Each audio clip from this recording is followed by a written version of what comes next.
Welcome back to Madison Square Garden, and welcome back to Rangers hockey after a break that seemed a little longer than it actually was, if that makes sense. John Giannone, Dave Maloney coming to you from the Delta Suite right outside the Rangers dressing room as the Rangers prep for the Detroit Red Wings tonight. This is a Bleeding Blue Shirts live stream.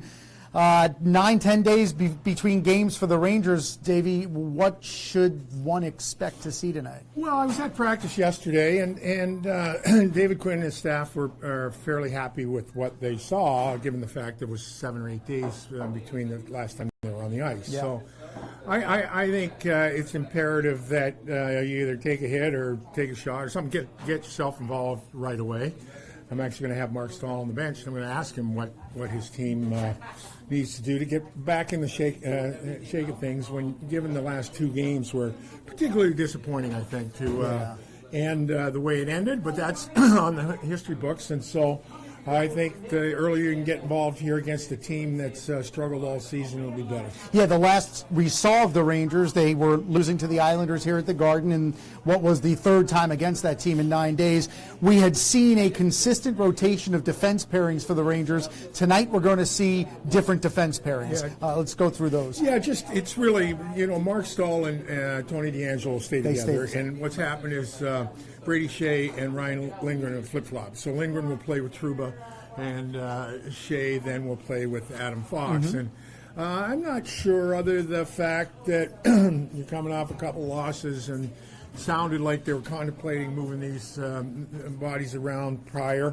The thing was, I think you could have made the case that Fox and Lindgren were about as good a pairing as there were. There certainly wasn't a drop-off by any means. So. And David Quinn talked yesterday glowingly about the play of Ryan Lindgren, and I think through thick and thin we've been wonderfully surprised at just how good Panarin has been, but very, very pleasantly surprised on Ryan Lindgren's play. He's been really quite good. So you have your 2 maybe more physical guys playing together, and Coach also said that if it's not working, they'll probably go back to playing. Yeah, exactly, which is always the theme in the work in progress. We saw late in the Islanders game, Kakko got moved up to the top line. Tonight he's going to start back on the 3rd line, where he'll actually have Philip Hedl in the middle and Brendan Lemieux on the left. But as you just said, David Quinn did leave open the option, if things need to, things will change, which I think we're going to see a lot in the last 34 games. Well, I think so. I think I had an opportunity to speak to Kaapo yesterday after practice, and I asked him if his plan was to get back home, and he certainly got home, and he totally different outlook, just much more at ease. He spent 6 days around Helsinki visiting family and friends, and he just thought it was great. And you could tell yesterday at practice, he just seemed to be a little bit lighter, a little bit more of an 18-year-old, actually. Yeah, right. Who needed a break, right? Really an 18-year-old who needed just to decompress. I don't think any 18-year-old can come in under the scrutiny with he and Hughes, right? Came in, and I don't think either one of them have lived up to their own expectations, let alone everything else is built around them. So I think it's very difficult. We have reminded people all along that, this is a journey. It's not a sprint. It's a marathon for a kid in a career. So here's to hoping that he can get one, and then all be for good. We want to remind you, as we often do, to please hit us up with questions. Amanda P., who is always here, is here again physically. Mentally, though, she's still on break. So we have Rachel B. standing in tonight. So send your questions. Rachel will read them aloud, and we'll answer them as best we can here as we, again, prepare for Rangers and Red Wings tonight.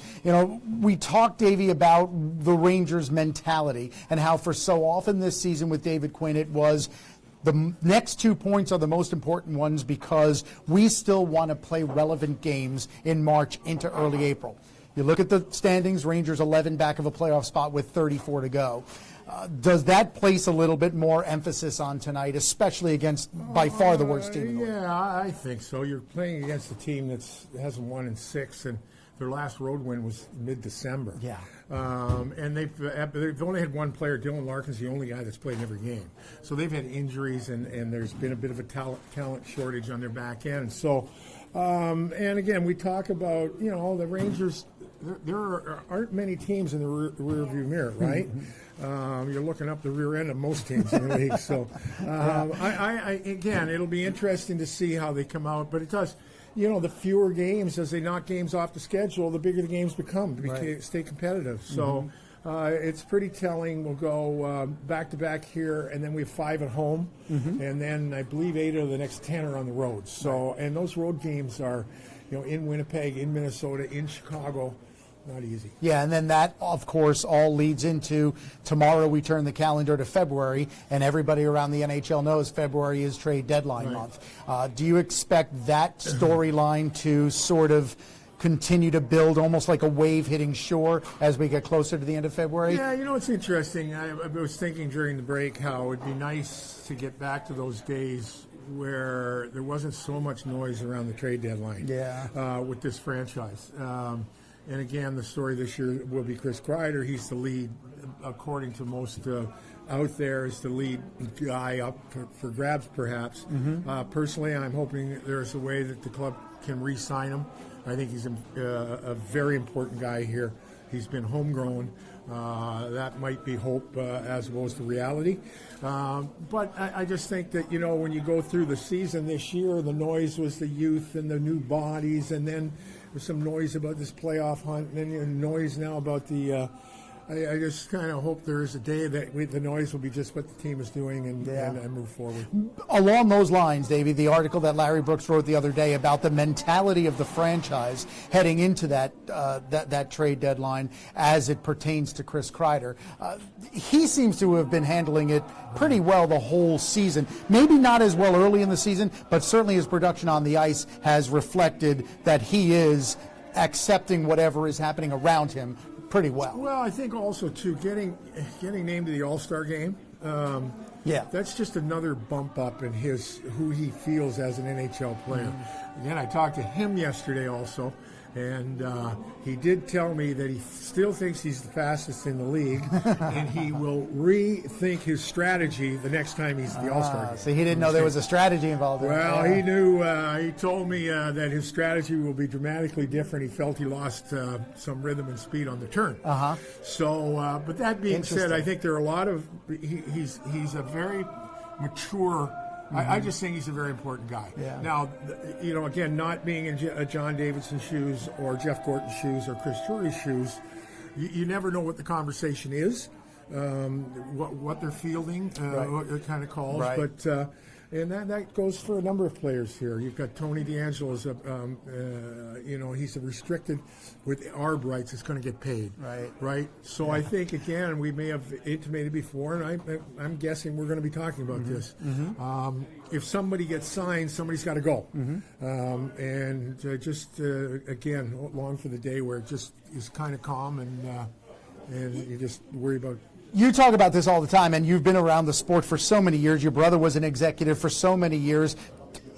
Is it tempting to look at the standings as that decision has to be made, or do executives not even go down that road and they just say, we need to look way beyond what's happening this second? I think it depends where you are, right? Like as Sam Rosen waving. Just a Hall of Famer. It's no big deal. Hall of Famer can. He gave the Hall of Fame wave, too. It's almost like the Pope, paper, right?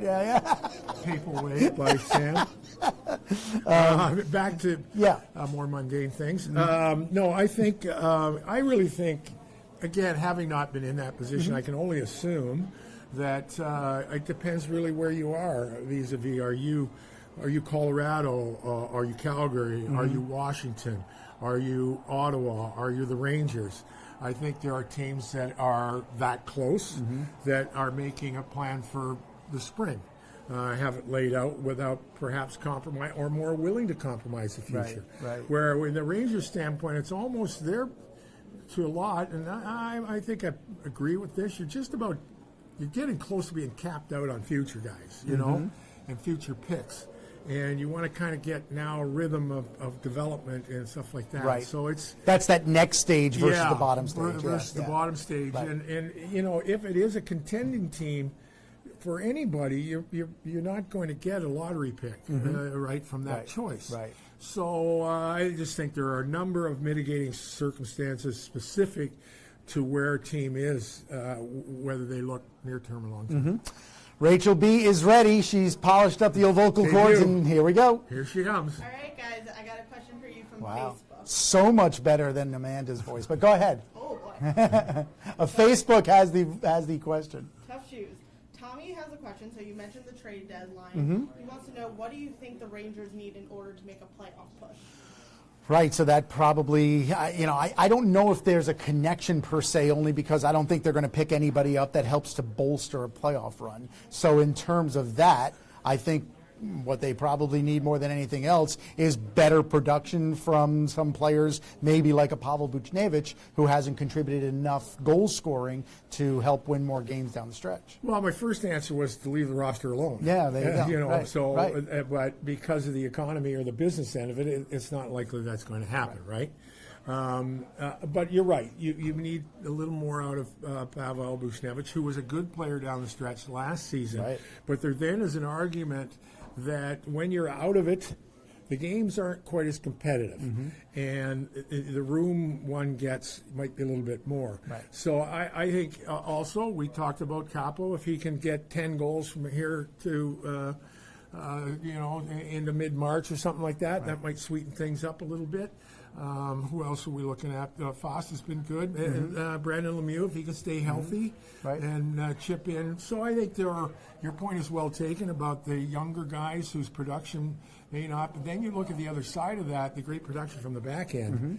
And so I just think that my first response would be leave the roster alone. Yeah. Secondly, the guys who've struggled a little bit offensively need to be more participation. Then, of course, the X factor, which we saw last year in a once-in-a-generation or more surge to a Stanley Cup when they brought in Binnington, would be what the Ranger goaltending situation looks like, what Igor Shesterkin, who will start tonight, can do down the stretch. Because ultimately, if they stop more pucks and win more games, that's going to keep them more relevant in the playoff race. So along those lines, the expectations on Shesterkin post All-Star break. Yeah, I think it's interesting that he gets to start tonight. I think it's a clear, not so much message, but indication of where they think the future is.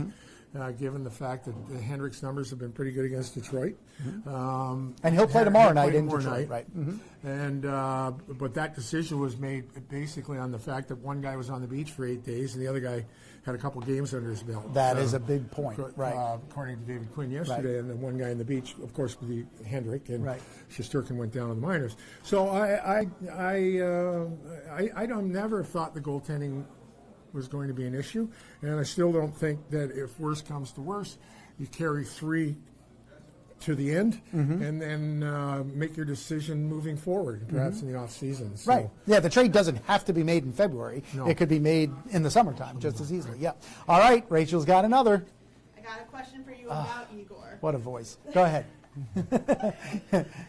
So how many games are they going to play Igor in regards to his contract and draft status? Right. So given the fact that there are 34 left in the season, what do you think is a realistic expectation to see Shesterkin between now and the end of the year? So 34 left. If he got 15 starts, and Shesterkin, that would keep him under 20. It would keep him under 20, and then you whack it up between Georgiev, favoring, I would think, Georgiev. Right. There's a couple things about the goaltenders. They have yet, so of course, Alex Georgiev is further along his career, but I don't know if he has enough time yet. Is he a number one? Right. And Shesterkin, same thing. Now the thing is, if you move Georgiev and it turns out Shesterkin can't play, you've made your move too early. I just don't think there's any hurry to move the goaltenders. Yeah, and you've been saying that from the start. Right. Like everybody seems to think with 3 goaltenders here in December into January, it's a clear indication that the trade deadline in February is the target date. It doesn't necessarily have to be. And if you need more time than mid-February to determine whether Georgiev is a true number 1 goalie, then take that more time. The other side of that, John, is if somebody comes knocking on your door and blows the door off, then you make the deal. Then you make the deal. So I think it's very difficult to talk about. It makes for good sport talk and makes for good bar talk, I suppose. But until you're really live stream talk. Yeah. Yeah. This thing we're doing here. Yeah. Oh yeah, I forgot. This is really interesting. Remember where we are right now? Oh yeah, right. I forgot. No, this is no. But I think when you never really know how a trade. That's why passing judgment on a trade is difficult because you don't know what the market was. Right. So, but that being said, it's obvious. Henrik has 1 year at 8.5. Georgiev, now the Seattle thing will probably come into play at some point when they come into the league. So I still think it's a pleasant problem to have with having 3 goaltenders that look like we know one guy's had a career, and it looks like the other 2 are going to have a career. And I think that's the way the Rangers think of it as well. Right. All right, another one? Yep, yeah, you just want to talk, don't you? Yeah. So this one's from YouTube. Okay. We got Dakota asking, bring it back to tonight, who's your favorite defensive pairing? Favorite defensive pairing? You had mentioned that you thought that Ryan Lindgren now playing with Trouba is going to be an intriguing one tonight. I have found Lindgren and Fox to be a really entertaining pair to watch. Absolutely.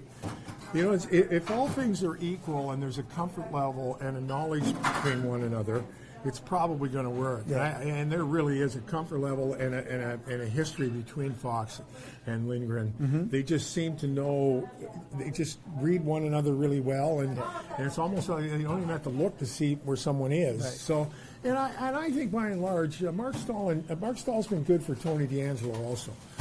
Good point, and probably an understated one as well. Tony DeAngelo's offensive prowess this year may be because he has a certain innate trust that he can go because he has a stay-at-home defenseman. Yeah, and Mark is an old-school defender in his own end. He's not going to wow you with pretty, but he's pretty effective.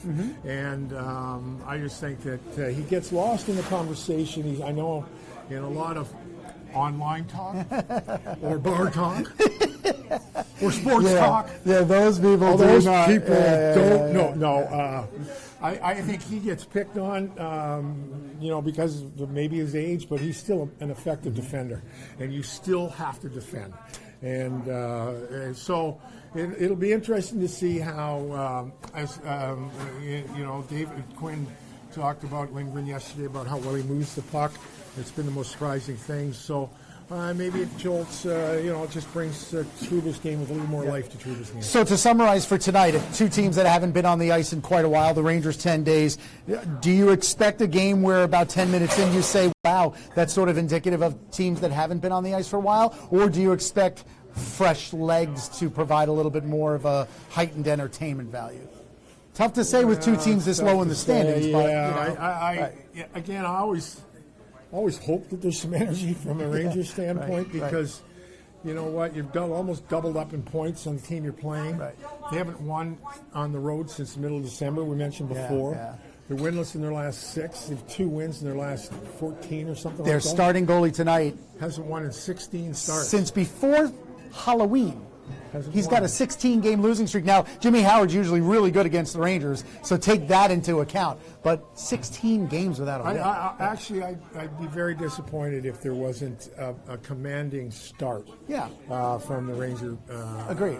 It would be very disappointing. Agreed. All right, well, it'll be 6:30 on the pregame, MSG, the network, and Dave will be on the bench, as he mentioned, with Mark Stahl, right? Is that correct? Mark Good. Stahl. Awesome. Yep. And then Dave and I will chat about a couple of different topics. I will be hosting with Steve Valaket. Sam and Joe will call the game in the booth. Dave will be between the benches, and I'll be in studio. And we will see you again on Bleeding Blue Shirts Monday. Rangers here at the Garden against Dallas. Thank you for that, Dallas Stars. Thanks, everyone. See ya.